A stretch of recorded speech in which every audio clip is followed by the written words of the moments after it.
The stagecoach lurched to a stop in front of the Silver Dollar Saloon, and Olivia Garrett knew from the whispers already spreading through the dusty street of Cripple Creek, Colorado, that her new life would be nothing like the promises written in those careful letters. She descended carefully, one hand gripping the coach door, her left leg dragging slightly as she stepped down onto the wooden planks, and the murmurs grew louder, transforming from curiosity into something far crueler. It was July of 1878, and the mountain town sprawled before her like a collection of hastily assembled boxes, raw timber still pale against the harsh sun. Gold had drawn people here like moths to flame, and the resulting settlement possessed all the rough edges and sharp tongues that came with fortune seekers and desperate souls. Olivia had traveled from Boston, responding to an advertisement placed by a Mr. Gerald Hutchins, a merchant who claimed to need a respectable wife to manage his household and provide companionship in this untamed territory. She had been honest in her letters about the accident that had damaged her left leg when she was 16. A carriage collision had left her with a pronounced limp, the muscles never quite healing properly despite the doctor's best efforts. Mr. Hutchins had written back assuring her that such matters were of no consequence to a man of his character, that he valued intelligence and moral fortitude above physical perfection.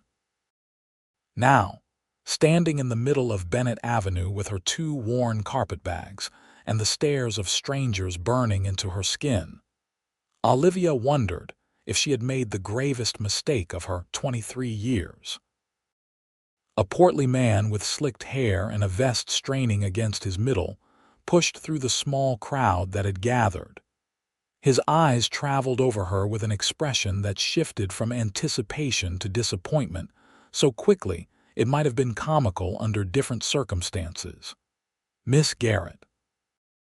His voice carried the nasal quality of someone perpetually dissatisfied. "Mr. Hutchins, I presume." Olivia extended her gloved hand, willing it not to tremble. He took it limply, barely completing the gesture before releasing her. "Your letters failed to mention the severity of your condition."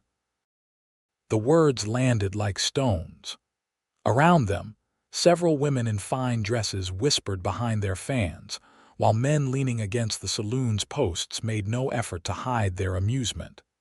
Olivia felt heat rise to her cheeks, but she kept her voice steady. "I informed you of my injury in my second letter, sir. You responded that it was of no concern. I assumed you meant a slight imperfection, not a crippling deformity." Gerald Hutchins stepped back, looking her up and down as though she were a horse that had gone lame. "I cannot possibly present you to Cripple Creek society as my wife. What would people think?" The humiliation burned through her chest, but Olivia had not survived losing her parents, managing a boarding house for 3 years, and traveling across the country to crumble now. "Then I suppose our arrangement is concluded before it began. If you would direct me to a respectable boarding house, I will trouble you no further. The mountain rose takes in women." His tone suggested what kind of women he meant. "Otherwise, the stage returns to Colorado Springs in 3 days. I suggest you be on it."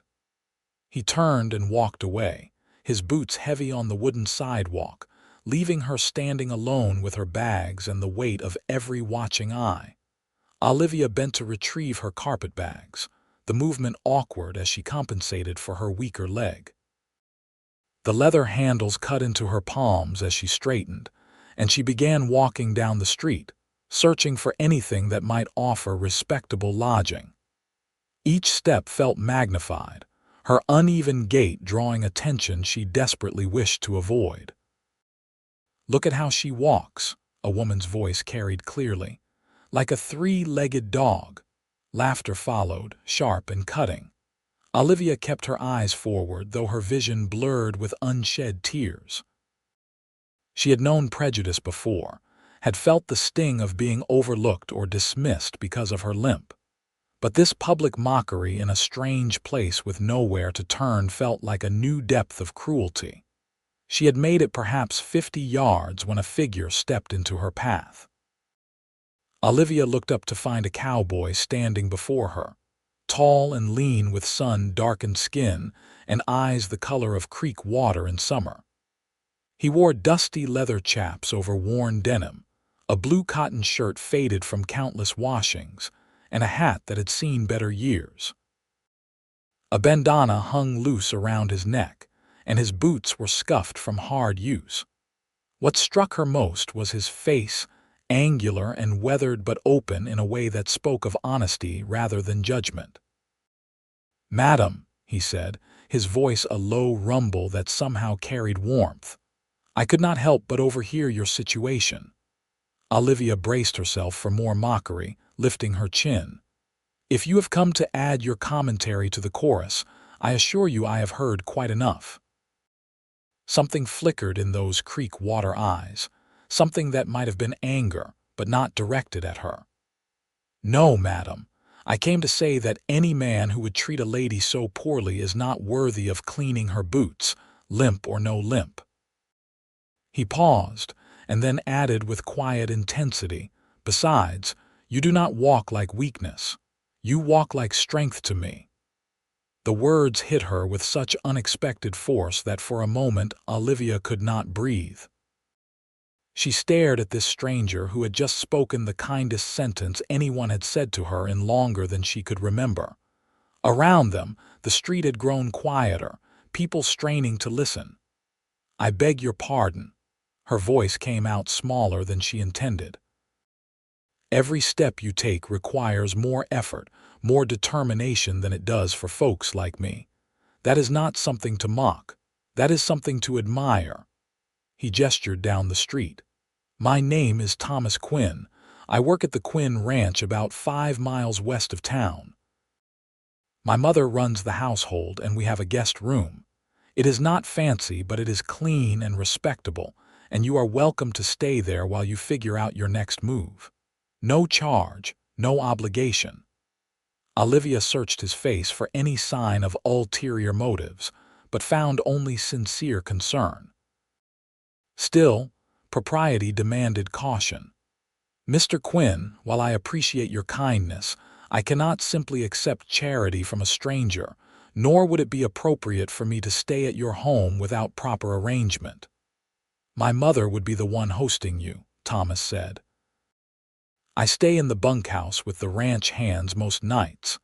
We have 3 other men who work the property, all of them decent fellows. Ma has been wanting female company since my sister married and moved to Denver last spring. She would welcome you, truly." A woman's voice called out from across the street. "Thomas Quinn, are you bothering that poor girl?" They both turned to see an older woman with silver-streaked brown hair marching toward them, her skirts swishing with purpose. She carried a basket over one arm and wore the practical dress of a woman who worked hard but maintained her dignity. "No, Ma," Thomas called back. "I am inviting her to stay with us." The woman reached them and immediately fixed Olivia with sharp but not unkind eyes. "Eleanor Quinn," she introduced herself. "And I apologize for whatever fool thing my son has said, but if he offered you hospitality, the invitation stands. I saw what Gerald Hutchins did, and that man is a disgrace to civilized society. Mrs. Quinn, I am grateful, but I cannot impose," Olivia began. Eleanor held up a hand. "Child, I am a widow who runs a cattle ranch with my son and a handful of cowboys. I have faced down rustlers, survived 3 winters that nearly killed us all, and once stared down a mountain lion that was after my chickens. I do not offer things I do not mean. You need a place to stay, and I need help with my accounts. I am good with cattle but terrible with numbers. If you can read and write well enough to have corresponded with that fool Hutchins, you can earn your keep helping me sort out the ranch books. Is that acceptable?" The combination of Thomas's unexpected kindness and his mother's no-nonsense generosity overwhelmed Olivia's carefully maintained composure. A single tear escaped before she could stop it, tracking down her dusty cheek. "Yes," she whispered. "Yes, thank you. Good." Elena took one of the carpet bags from Olivia's grip. "Thomas, get the other one and bring the wagon around. Miss Garrett, Olivia Garrett. Miss Garrett and I will wait at the general store. I need to pick up supplies anyway." Elena linked her free arm through Olivia's with easy familiarity. "Come along, dear. Let these gossips choke on their own wagging tongues." As they walked together, Elena matching her pace to Olivia's naturally, Thomas headed toward what must have been the livery stable. Olivia glanced back once and found him looking after them, a small smile on his weathered face before he turned away. The general store smelled of coffee, leather, and the sweet tang of hard candy kept in glass jars. Elena ordered supplies with the efficiency of someone who knew exactly what she needed, while Olivia stood nearby, still processing the rapid turn her fortunes had taken. Other customers entered and exited, most offering polite nods to Elena and curious glances at Olivia. "Do not mind them," Elena said as she paid for a sack of flour. "Cripple Creek is still young enough that any new face draws attention, especially a pretty one." "Pretty is generous," Olivia said quietly. Elena fixed her with a look that reminded Olivia of her late mother. "Child, a limp does not change the architecture of your face or the light in your eyes. Anyone who cannot see past one to appreciate the other is a fool, and you should waste no time worrying about fools." Before Olivia could respond, Thomas appeared at the door. "Wagon is ready." The ride to the Quinn Ranch took them west out of Cripple Creek, following a rough road that climbed through pine forests and opened periodically to reveal sweeping views of mountain ranges beyond. The July sun beat down hot, but the altitude kept the air from being stifling. Thomas drove the wagon with practiced ease, pointing out landmarks as they went. "That peak there is Pikes, though you cannot see the summit from this angle. The creek we will cross in a minute runs year-round, fed by snowmelt. Our ranch sits in a valley that has good grazing and access to water, which is why my father chose it when we came out here in '68. "Your father has passed?" Olivia asked gently. "5 years ago," Elena answered from beside her son. "His heart gave out during a hard winter." Thomas was 18, barely more than a boy, but he stepped into his father's boots and never looked back. Thomas said nothing, but Olivia saw his jaw tighten briefly.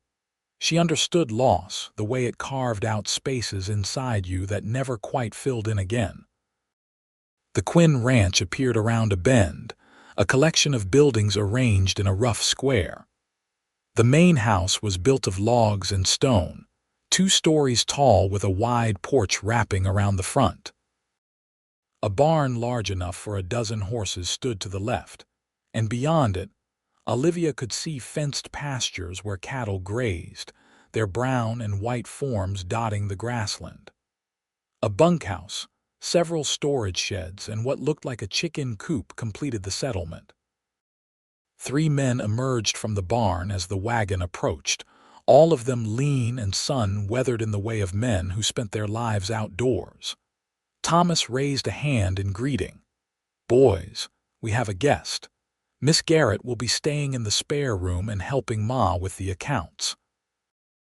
The Cowboys introduced themselves as Henry, a man in his 40s with a graying mustache; Samuel, younger and gangly with earnest eyes; and Dutch, who was broad-shouldered and quiet but offered a respectful nod.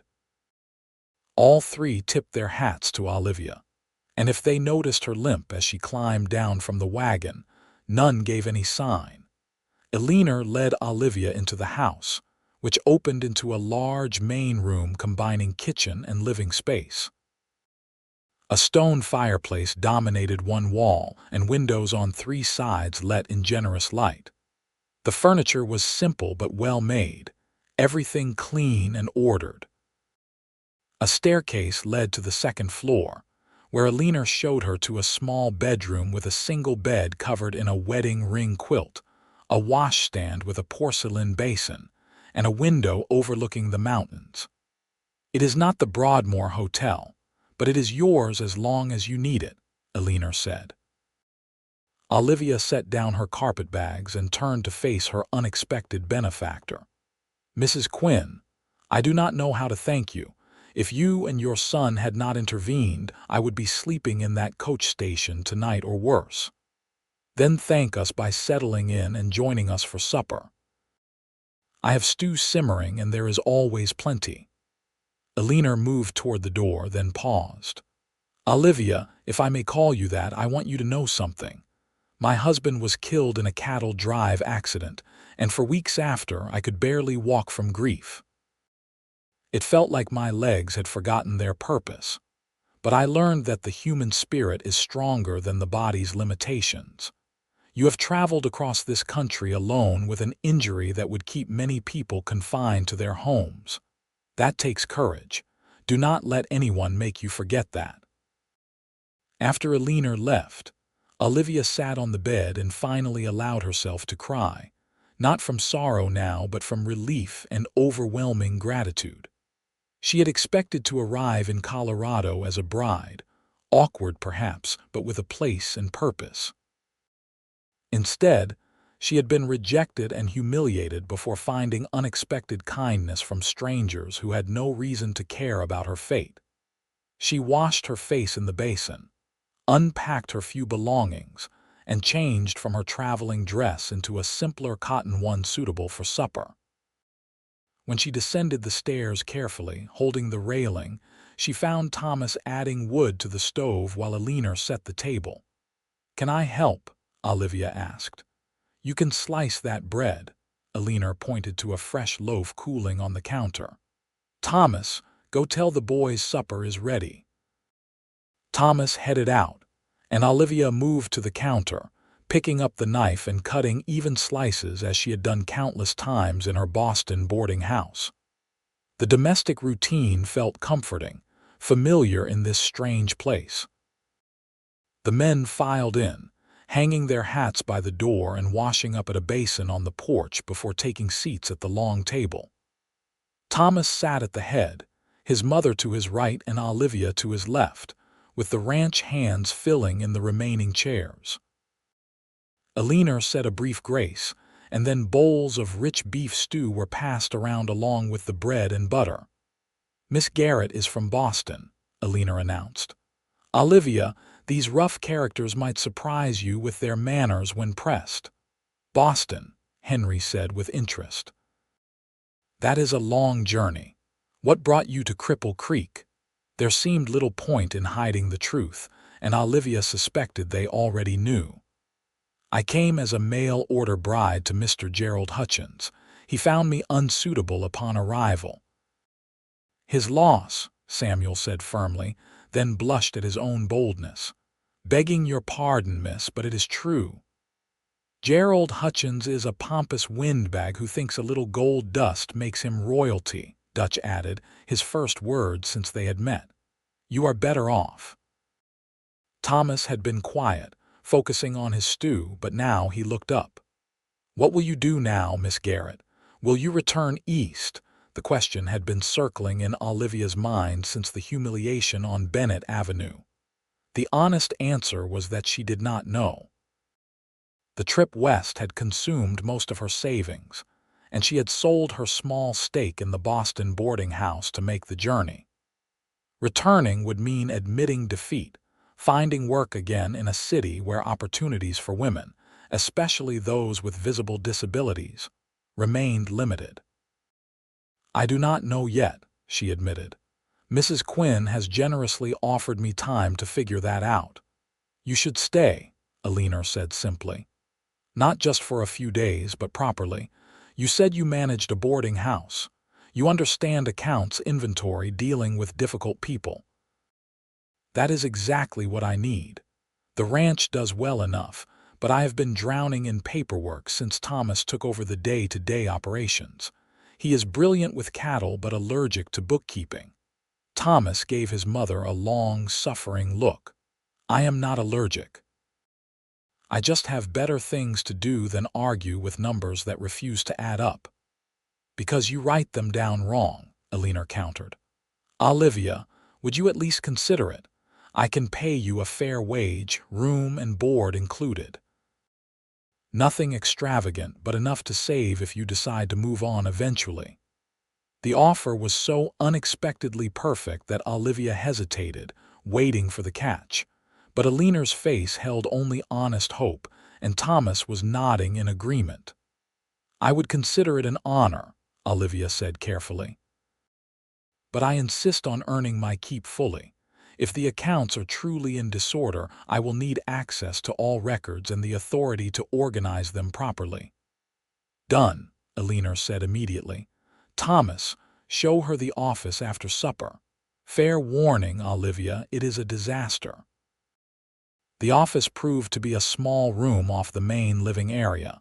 Its desk buried under stacks of paper, ledgers open to various pages, receipts spilling from boxes, and what appeared to be 3 years' worth of records in complete chaos.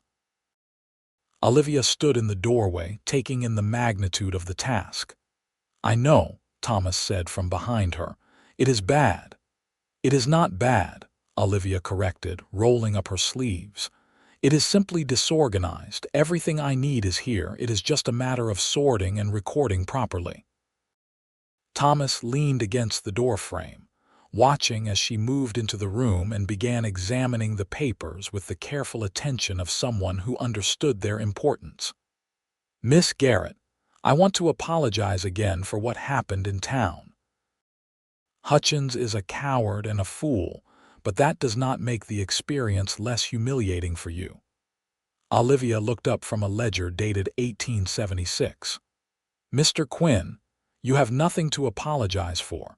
In fact, you are the only person who said something kind when kindness was in short supply. I will not soon forget that. About what I said, Thomas shifted uncomfortably. About how you walk, I did not mean to be forward or inappropriate. You were neither. You were honest. Olivia set down the ledger and met his eyes directly. I have spent years having people avert their gazes, speak in hushed tones, or treat me as fragile. You looked at me and saw something I had stopped seeing in myself. That is a gift, Mr. Quinn, not an offense. Something passed between them in that moment, a recognition that felt both surprising and inevitable. Thomas cleared his throat and straightened. Well then, I will leave you to it. If you need anything, just holler. After he left, Olivia stood alone in the chaotic office, a smile playing at her lips. She thought of the journey that had brought her here, the pain and disappointment that had seemed unbearable just hours ago. Now, standing in this cluttered room with honest work ahead and genuine kindness surrounding her, she felt something she had not experienced in a very long time. She felt hope. Over the following days, Olivia threw herself into organizing the Quinn Ranch accounts with the focused determination that had always been her refuge.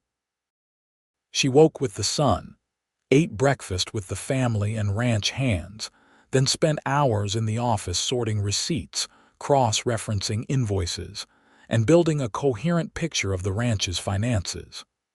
Elena brought her coffee and checked in regularly, delighted by the progress. You have found mistakes I made 2 years ago, Elena marveled one afternoon, looking over Olivia's neat columns. How did I not catch these? You were busy managing everything else, Olivia said diplomatically. Numbers require full attention, which is difficult when you are also running a household and helping with ranch operations. Thomas appeared in the doorway, hat in hand, dust covering his clothes from a day working with the cattle. Ma, we need to talk about expanding the herd. The south pasture could support another dozen head easily. Can we afford it? Elena looked to Olivia. Olivia consulted her newly organized ledgers. Based on current expenses and projected income from the fall sale, yes, but with little margin for unexpected costs. If you could hold off until after the sale, you would have more flexibility. Thomas nodded, accepting her assessment without question. Over the past week, Olivia had noticed that both he and Elena treated her advice with respect, never dismissing her opinions or doubting her capabilities. It was refreshing in a way that made her realize how often she had been underestimated back east. In the evenings, after supper, Olivia would sometimes sit on the porch with Elena, working on mending or just watching the sun set behind the mountains. Thomas would join them when his work was done, talking about the ranch, the cattle, his hopes for the future. He spoke with passion about building something lasting, creating a legacy that would endure beyond his lifetime. "My father used to say that land remembers those who tend it well," Thomas said one evening, his voice thoughtful. "I think about that when I am out there, deciding which pastures to rest, where to dig new irrigation channels. We are just passing through, but what we do matters." "That is a beautiful philosophy," Olivia said. "In Boston, everything felt temporary, people constantly moving and changing. There was no sense of permanence." "Do you miss it?" Thomas asked. Olivia considered the question honestly. "I miss some aspects, the theater, the libraries, the ocean. But I do not miss feeling invisible or the constant struggle to prove myself worthy of basic respect. Here, I feel seen." Thomas held her gaze for a moment that stretched longer than propriety probably allowed. "You are." Elena cleared her throat softly, a smile playing at her lips. "Thomas, did you check on that fence line like I asked?" "Yes, Ma," he stood, breaking the moment. "I should turn in. Early start tomorrow. Good night, Miss Garrett. Good night, Mr. Quinn." After he left, Elena continued her mending with studied innocence. "Thomas is a good man. His father would be proud of how he has handled the responsibility of this place." "He seems very dedicated," Olivia agreed carefully. "He is, sometimes too dedicated. He works himself to exhaustion and forgets that a ranch is not a life, just part of one." Elena set down her needle and looked at Olivia directly. "He has had chances to court over the years. Pretty girls in town, daughters of neighboring ranchers, but he has never shown interest. I was beginning to worry he planned to live and die alone." "Mrs. Quinn," Olivia began, feeling heat rise to her cheeks. "I am just making an observation," Elena said innocently. "The rest is up to you young people, but I will say this, since I am old enough to speak plainly. That boy has smiled more in the past week than he has in the past year. Whatever you think is between you, there is something there." Olivia's heart hammered in her chest. She had felt it too, the pull of attraction growing each time she and Thomas spoke, the way her attention tracked him whenever he was near, the warmth that spread through her when he looked at her with those creek water eyes. But she had been rejected so recently, so publicly, that the thought of opening herself to that possibility again terrified her. "I am not sure I am ready," she whispered. "Ready is just another word for brave enough," Elena said gently. "And child, you are one of the bravest people I have met. You will figure it out when the time is right." That night, lying in her small room with moonlight streaming through the window, Olivia allowed herself to imagine a future different from anything she had planned. Not as Gerald Hutchins's wife in his fine house, suffering through social events where people whispered about her limp. Instead, as part of this ranch, this family, this life that felt more real and honest than anything she had known. And at the center of that imagining was Thomas, with his quiet strength and unexpected kindness. The next morning brought unexpected excitement. Olivia was working in the office when she heard horses approaching fast, followed by urgent voices. She emerged to find Thomas and Henry dismounting quickly while Samuel ran toward the barn. "What has happened?" Eleanor appeared from the kitchen. "Cattle are out," Thomas said grimly. "Someone cut the fence on the north pasture. Half the herd has wandered onto Brennan's land, and he is threatening to claim them as compensation for damaged crops." "That is absurd," Eleanor snapped. "Marcus Brennan knows those cattle are ours." "He knows, but he also knows we cannot afford to lose 50 head, and he is gambling we will pay him off rather than get the law involved." Thomas was already moving toward the barn. "Henry, Dutch, and I will ride over and negotiate. If that does not work, we will move the cattle ourselves." "That could turn violent," Eleanor warned. "Brennan has 10 men working his property. Then it turns violent." Thomas's jaw was set in a way that made him look harder. "We cannot let him steal our livestock." "I am coming with you," Olivia said. Everyone turned to stare at her. She lifted her chin, meeting Thomas's gaze. "You need documentation. If Mr. Brennan is making false claims, you need someone who can cite exact numbers from your records, proof of ownership, dates of purchase. I have spent the past week organizing all of that. I know your herd count, your brand registration, everything." "Miss Garrett, this could be dangerous," Thomas said. "Then you will protect me, but you need me." She did not wait for permission. Heading toward the barn where Samuel was saddling horses, Thomas caught up with her. "You can ride." "I managed a boarding house that included a stable. I can ride." She did not mention that it had been 3 years, or that mounting would be awkward with her stiff leg. She would manage because she had to. Thomas studied her face for a long moment, then nodded. "Samuel, saddle Juniper. She is gentle." 20 minutes later, Olivia found herself on horseback for the first time since leaving Boston, her weaker leg compensated for by a shorter stirrup that Thomas adjusted without comment.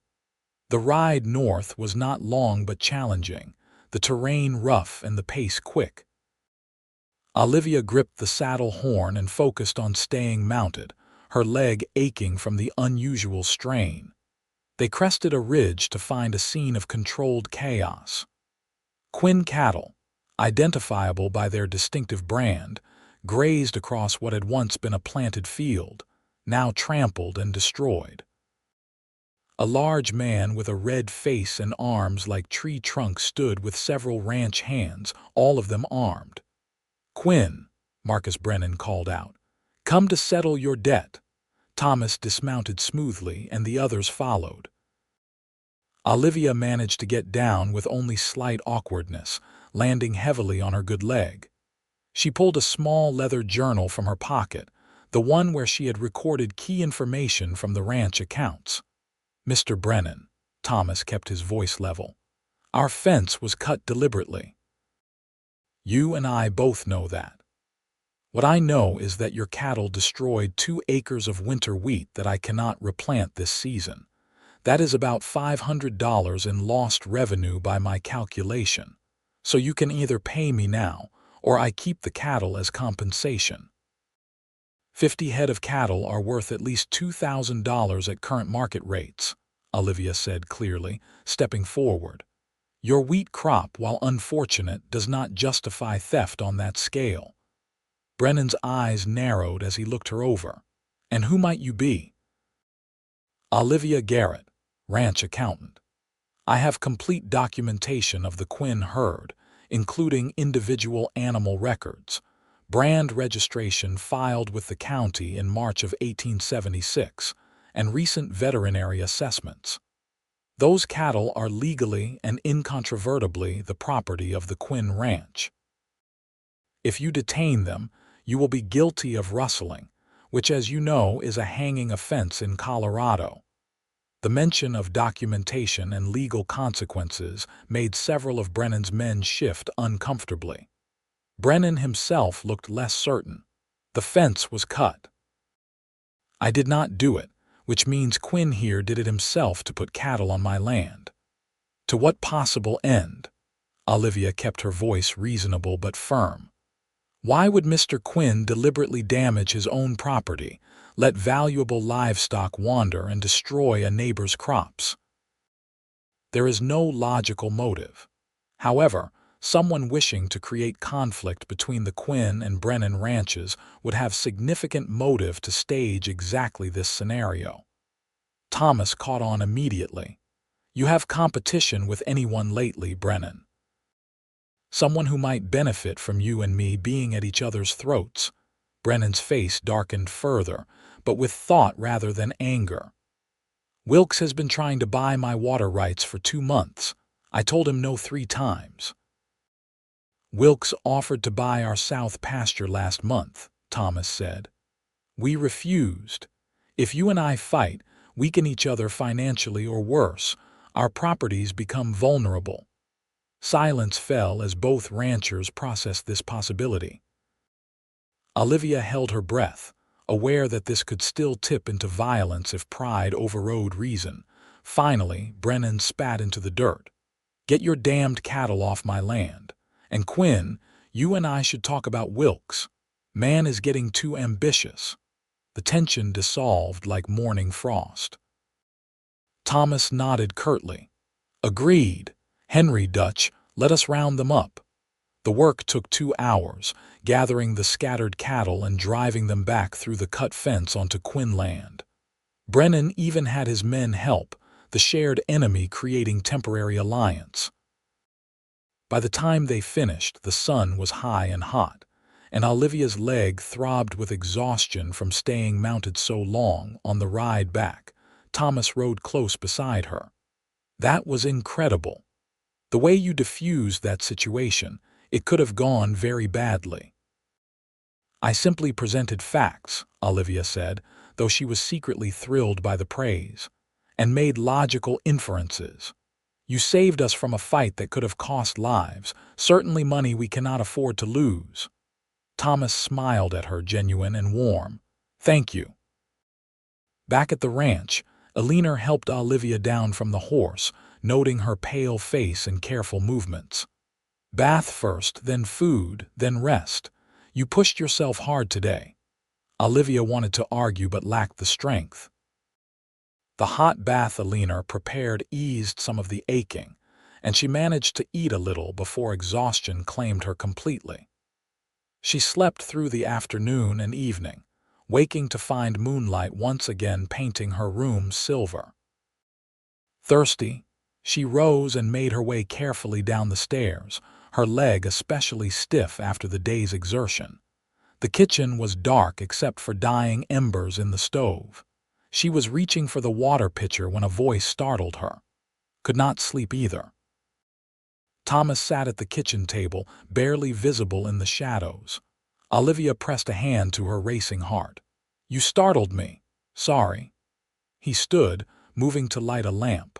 Warm light filled the kitchen, revealing his tired face and disheveled hair. He wore only trousers and a cotton shirt, feet bare on the wooden floor. It was intimate, improper, and neither of them moved to correct it. I was thirsty, Olivia explained unnecessarily. Thomas poured water for both of them, and they sat at opposite ends of the table in companionable silence. Finally, he spoke. I have been thinking about what happened today, not just the cattle but you, the way you rode out there despite how difficult it must have been, the courage that took. It was necessary, Olivia said. It was brave, Thomas corrected, and it made me realize something. From the moment I saw you on that street in Cripple Creek, I have been trying to find ways to keep you here. Offering the guest room, having Ma suggest the accounting work, all of it. I told myself it was kindness, helping someone in need, but that was not the whole truth. Olivia's heart began hammering again, but not from fright. What was the whole truth? Thomas met her eyes across the table. That I have never met anyone like you. Someone who turns humiliation into strength, who faces down armed men with nothing but intelligence and courage, who sees work that needs doing and simply does it without complaint. You are remarkable, Olivia. And I think I started falling in love with you the moment I saw you refuse to let Gerald Hutchins's cruelty break you. The declaration hung in the air between them. Olivia felt tears prick her eyes, but they were good tears, joyful ones. I am not who you think I am. I am just a woman with a limp who ran out of options and got lucky. No. Thomas's voice was firm. You are a woman who took a chance on a new life, who refused to be diminished by others' cruelty, who built something valuable from nothing. Your limp is just part of you, like my scars from breaking horses or Ma's gray hair from years of hard work. It does not define you any more than those things define us. Olivia wiped at her eyes. I did not come here looking for love. After Hutchins, I thought perhaps I was not meant for it.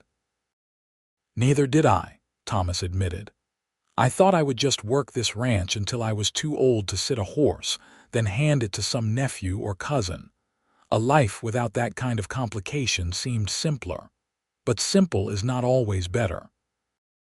And since you arrived, I have realized that what I thought was a full life was actually just half of one. She wanted to go to him, to close the distance between them, but fear held her still. Thomas, I care for you, more than I thought possible in such a short time, but I am terrified. What if this is just gratitude?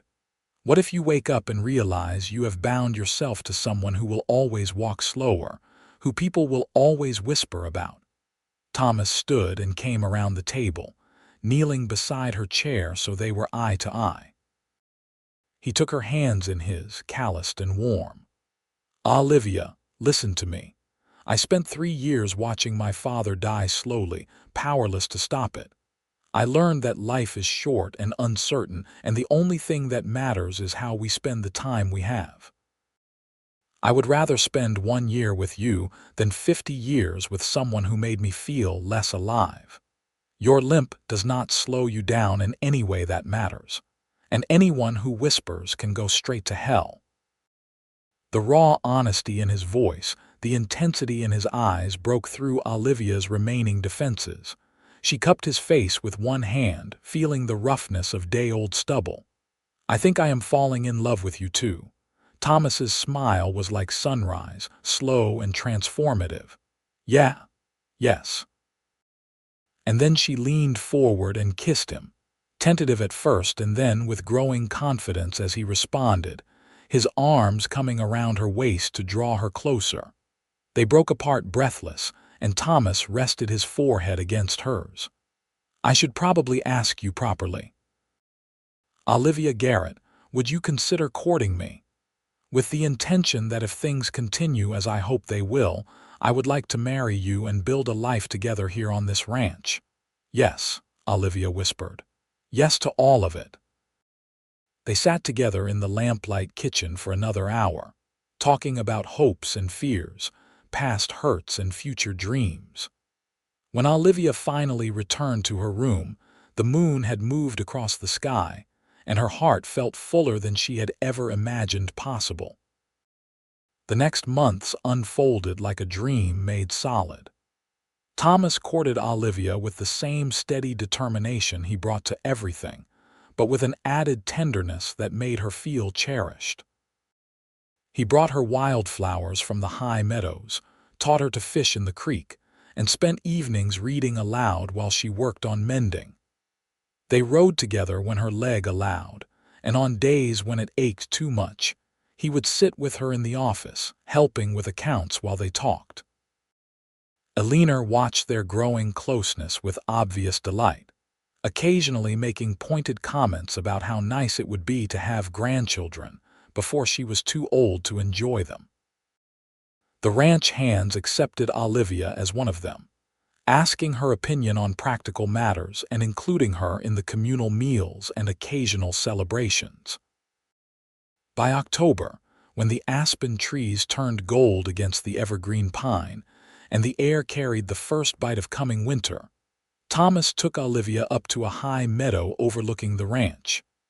They sat on a flat rock still warm from the afternoon sun, watching cattle graze in the valley below. "My father proposed to my mother up here," Thomas said. "He said it was important she see the full scope of what she was agreeing to before she committed.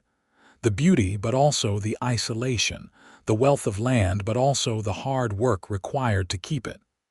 "What did she say?" Olivia asked. "She said the land was fine, but she was agreeing to him, not geography." Thomas turned to face her fully, pulling a simple gold band from his pocket.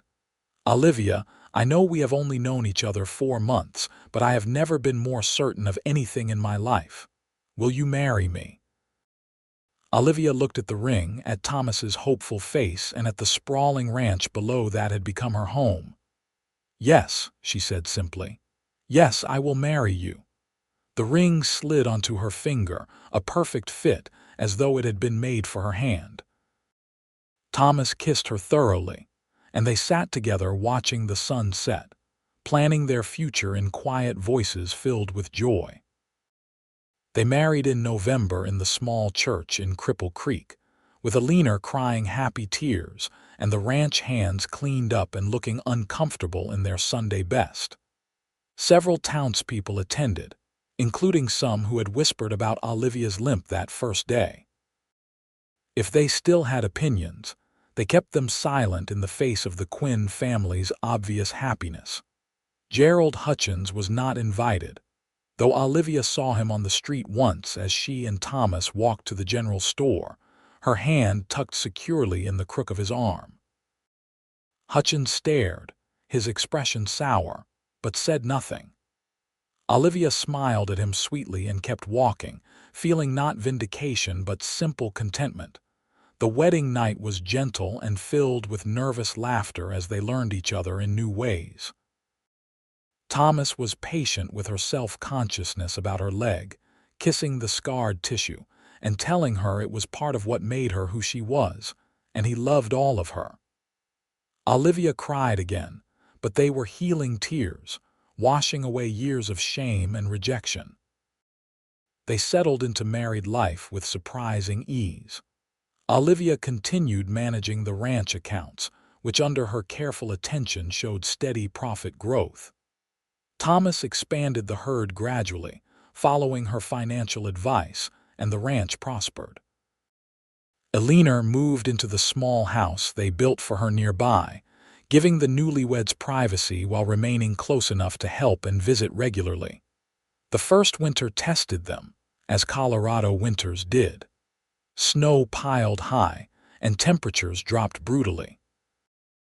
Olivia's leg ached terribly in the cold, sometimes making even walking across the room an ordeal.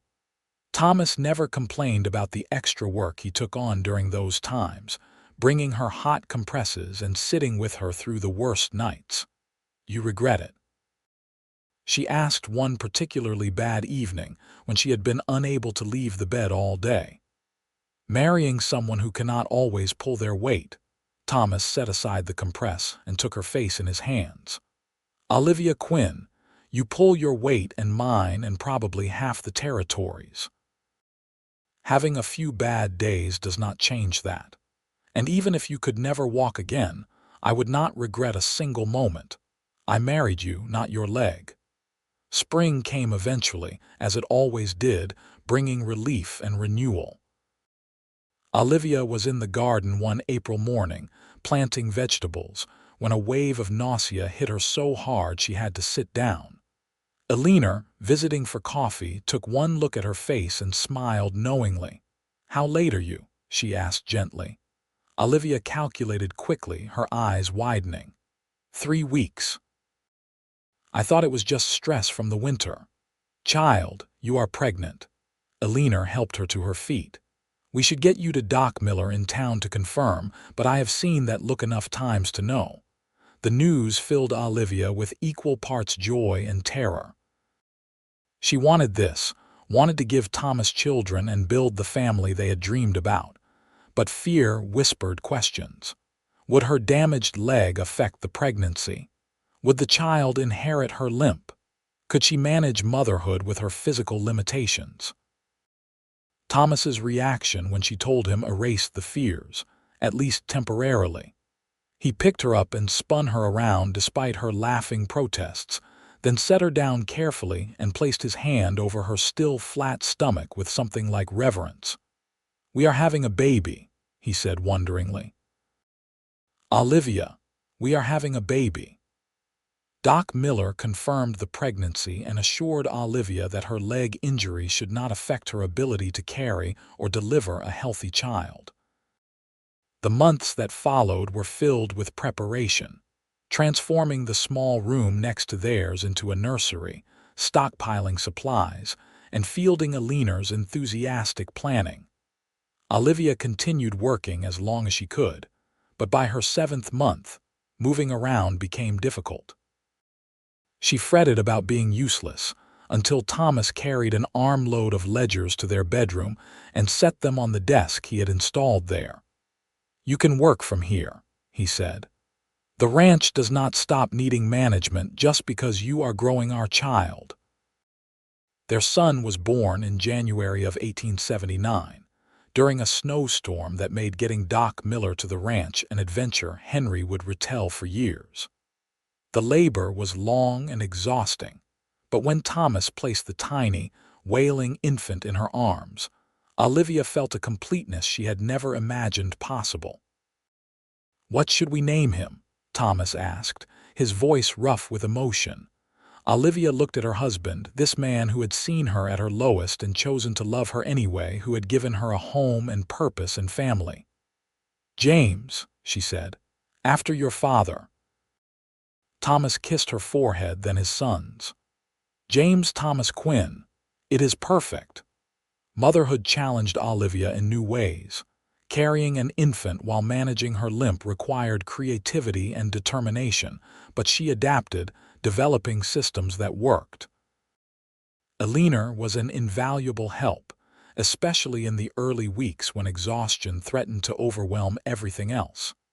As James grew, Olivia watched anxiously for any sign that he had inherited her leg problems, but he developed normally, crawling and then walking on sturdy, healthy legs. The relief she felt was profound, though Thomas insisted it would not have mattered either way. Life fell into new rhythms. Thomas and the Hands managed the ranch while Olivia handled the accounts and raised their son. When James was old enough, he would accompany his father on short rides, sitting in front of the saddle and squealing with delight. Alina visited almost daily, doting on her grandson shamelessly. 3 years after James was born, Olivia delivered twin daughters, Alina and Rose, during a thunderous spring storm that Thomas claimed matched their personalities. The girls were healthy and loud, filling the house with chaos and joy. Managing 3 children under 4 while keeping the ranch accounts current tested Olivia's organizational skills, but she thrived on the challenge. One evening, when the children were finally asleep and the house was quiet, Thomas found Olivia standing on the porch, watching the stars emerge over the mountains. "Tired?" he asked, wrapping his arms around her from behind. "Exhausted," she admitted, "but happy." "Thomas, do you remember what you said to me that first day about how I walk like strength?" he said. "I remember. I did not believe you then. I thought you were just being kind, seeing something that was not there, but I understand now. Strength is not about never struggling. It is about moving forward anyway, finding ways to adapt and overcome." She turned in his arms to face him. "You taught me that. This life, this family, it taught me that." Thomas kissed her softly. "You already knew it, Olivia. You just needed someone to remind you." They stood together under the stars, 2 people who had found each other against all odds, who had built something lasting from broken pieces and second chances. The years continued to unfold with the steady rhythm of ranch life. James grew into a serious boy who loved the cattle as much as his father did, following Thomas everywhere and absorbing lessons about land management and animal husbandry. The twins were wild and inseparable, creating elaborate games and getting into mischief that kept Olivia constantly vigilant. By 1885, the Quinn Ranch had become one of the most successful operations in the Cripple Creek region. Olivia's financial management had allowed them to weather economic downturns that bankrupted other ranches, and Thomas's careful stewardship of the land ensured healthy grazing and sustainable growth.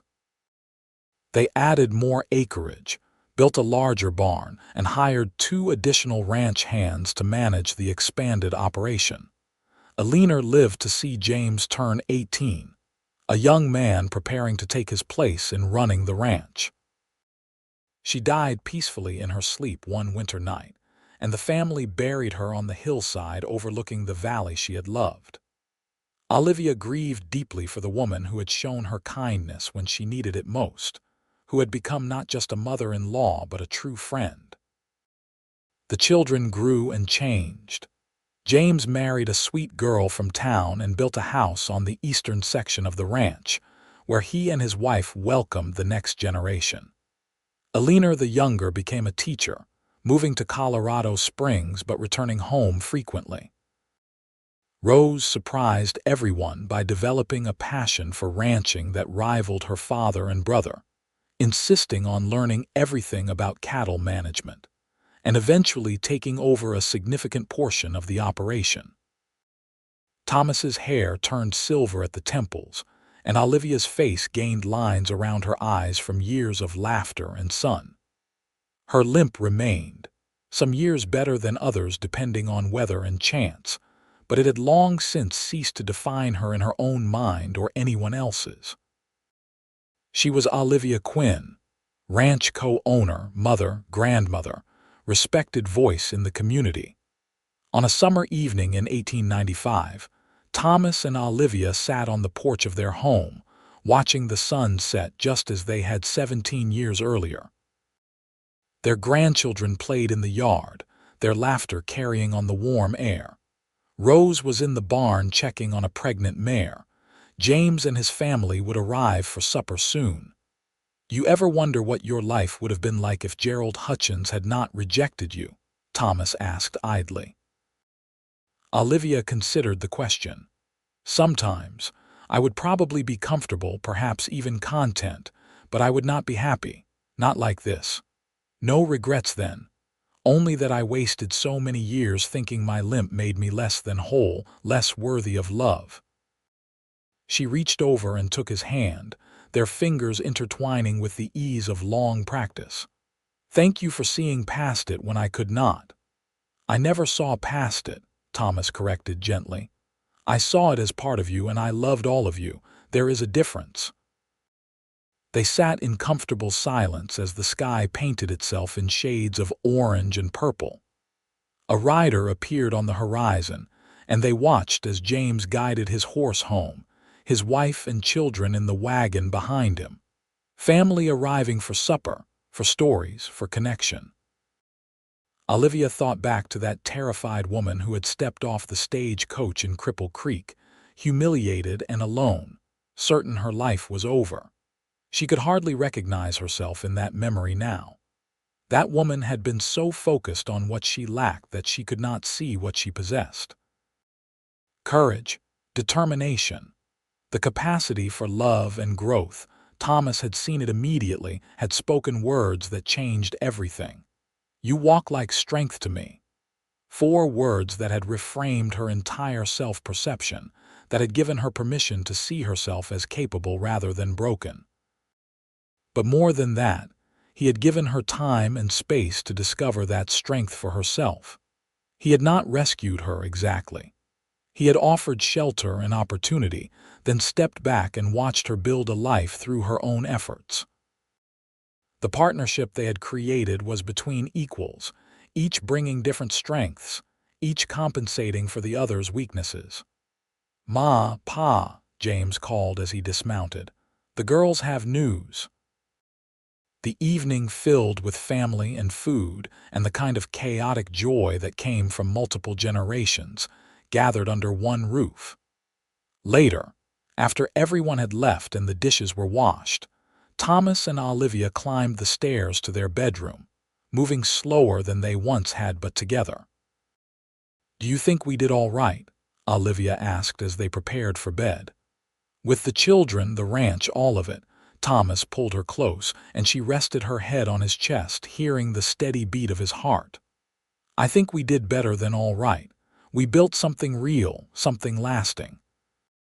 Not just the ranch, but a family, a legacy of treating people with decency and seeing value where others might not." "That was always you," Olivia said. "Seeing value." "It was us," Thomas corrected. "You taught me as much as I taught you. About resilience, about finding ways forward when the path is not clear, about never giving up even when everything seems impossible." They lay in the darkness, listening to the wind in the pines and the distant sounds of cattle settling for the night. Olivia thought about all the years they had shared, the struggles and triumphs, the ordinary moments that had accumulated into an extraordinary life. She had come west seeking security, a marriage of convenience that would solve her financial problems and give her a place in the world. Instead, she had found love, purpose, and the strength she had possessed all along but needed someone else to recognize first. Her limp had not disappeared. It never would. But it had transformed from a source of shame into simply a fact, no more defining than the color of her eyes or the sound of her laugh. Thomas had been right that first day. She did not walk like weakness. She walked like someone who had fallen and gotten back up, who had been broken and healed stronger. The morning brought new responsibilities, new challenges, new joys. Rose needed help with financial planning for a new grazing rotation. James wanted to discuss breeding plans for the spring. Grandchildren would arrive for their weekly visit, filling the house with noise and energy. The ranch accounts would need updating.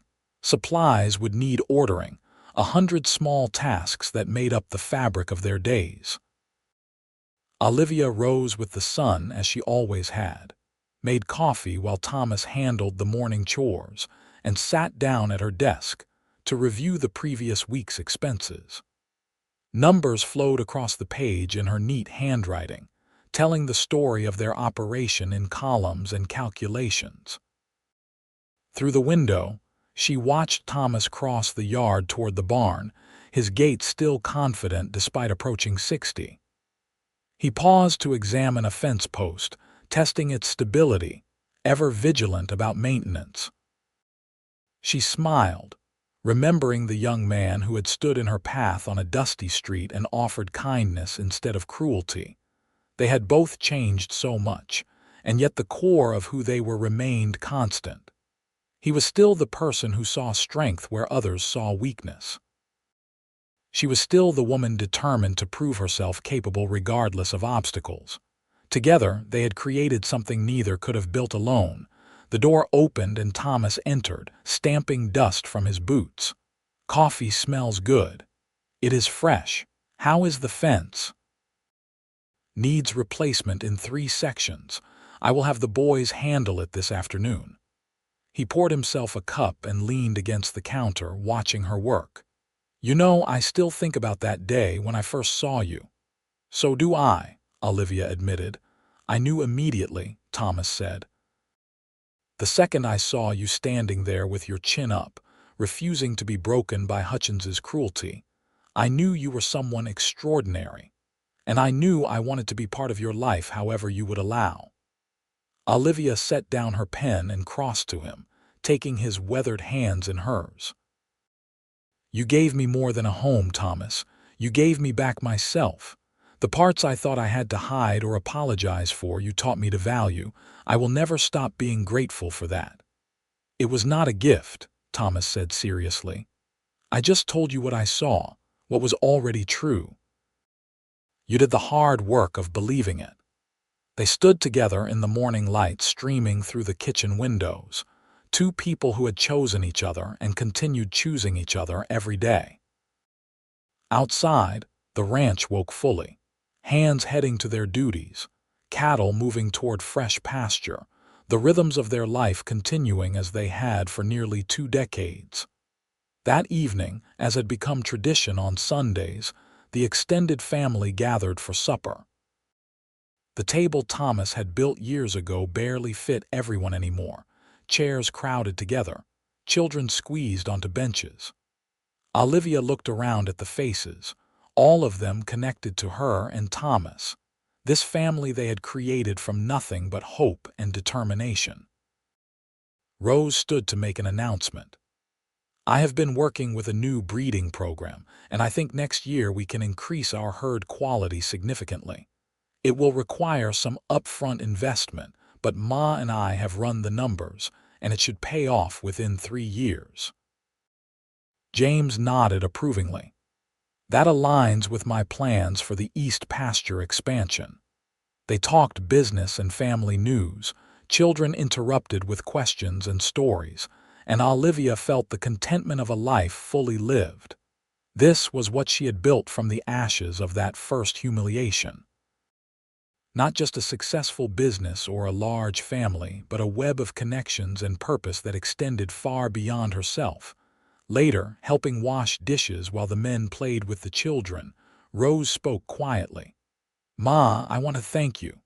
"For what, sweetheart?" "For showing me that a woman can run a ranch just as well as any man. That having children does not mean giving up your own dreams. You managed the finances, raised us, and never let anyone make you feel less capable. That taught me I could do anything I set my mind to." Olivia hugged her daughter, emotion thickening her throat. "You always had that strength, Rose, but I am glad if I helped you see it." As the family departed into the twilight, Thomas and Olivia stood on the porch waving goodbye, arms around each other's waists. The stars emerged one by one, familiar constellations wheeling overhead in their eternal dance. "It has been a good life," Thomas said softly. "The best," Olivia agreed. "Better than anything I imagined." They went inside together, banking the fire and checking locks, the small rituals of ending another day. In their bedroom, Olivia undressed slowly, her leg particularly stiff after a long day on her feet. Thomas helped her without being asked, gentle hands loosening buttons and easing fabric over her shoulders. "Still beautiful," he murmured, kissing her temple. "Still blind," she teased, but she smiled. They lay together in the darkness, talking quietly about plans for the coming week, Rose's breeding program, James's expansion ideas, the grandchildren's progress in school. Ordinary conversations about an ordinary life that felt anything but ordinary to Olivia. She had learned so much in the years since arriving in Cripple Creek. About resilience and adaptation, about the difference between pity and compassion, about how love could transform not by changing who you were, but by giving you the safety to become more fully yourself. Thomas had not fixed her or saved her. He had simply loved her exactly as she was and trusted her to find her own strength. That strength had carried her through childbirth and harsh winters, through financial challenges and personal losses, through the daily work of building a life in an unforgiving landscape. Her limp had never disappeared, but it had ceased to limit her in any meaningful way. She had learned to work with her body rather than against it, to accept help when needed without shame, to judge herself by what she accomplished rather than how she looked accomplishing it. The seasons turned as they always did, bringing the changes and challenges that marked the passage of time. The ranch continued to prosper under the combined management of the Quinn family. Thomas gradually turned over more responsibility to James and Rose, content to advise rather than direct, as his own energy waned. Olivia maintained the accounts well into her 60s, her mind sharp even as her body protested the long hours at the desk. Eventually, she trained Rose's oldest daughter in bookkeeping, passing on skills and knowledge just as a leaner had once guided her. They celebrated anniversaries and birthdays, welcomed new grandchildren and eventually great-grandchildren. The family grew and branched like the cottonwood trees along the creek, each generation adding its own strength to the foundation Thomas and Olivia had built. On their 30th wedding anniversary, Thomas took Olivia back to the meadow where he had proposed. They rode slowly now, their horses calm and patient with the older riders. The view had not changed, mountains still rising in majestic permanence, the ranch spread below like a patchwork quilt of pastures and buildings. 30 years, Thomas said wonderingly.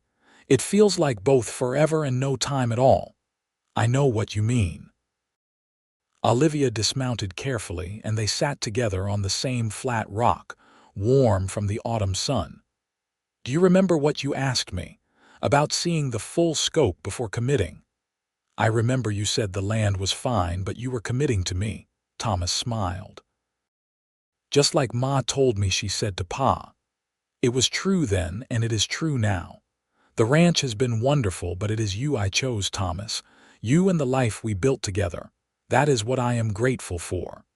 Thomas took her hand, his fingers gnarled now with arthritis but still strong. I chose you too, Olivia. That first day and every day since. The best decision of my life.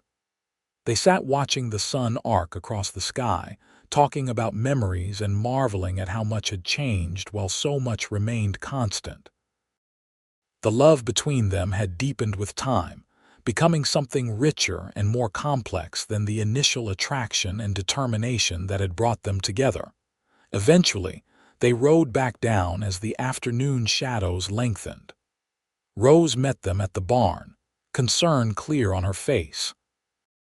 I was about to send someone looking for you. We are fine, Olivia assured her. Just wanted some time together.